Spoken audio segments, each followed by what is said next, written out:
Muhammad Nasir, lahir di Alahan Panjang, Lembah Gumanti, Kabupaten Solok, Sumatera Barat, tanggal 17 Juli tahun 1908.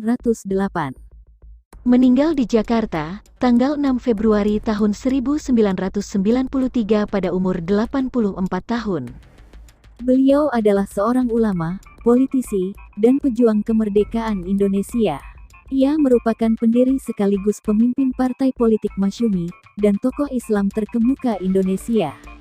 Di dalam negeri, ia pernah menjabat Menteri dan Perdana Menteri Indonesia, sedangkan di kancah internasional, ia pernah menjabat sebagai Presiden Liga Muslim Sedunia, World Muslim Congress, dan Ketua Dewan Masjid Sedunia.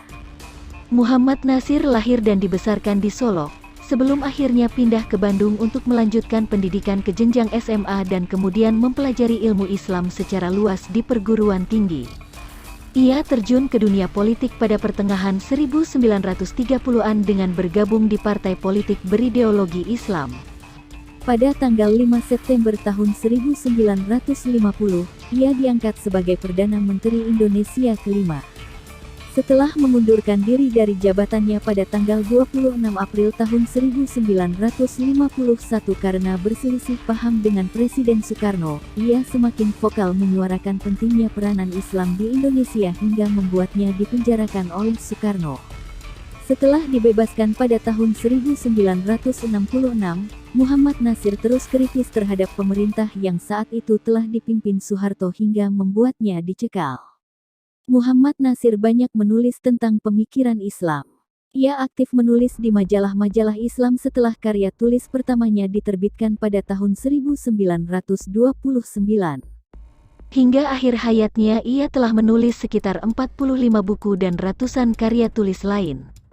Ia memandang Islam sebagai bagian tak terpisahkan dari budaya Indonesia. Ia mengaku kecewa dengan perlakuan pemerintahan Soekarno dan Soeharto terhadap Islam.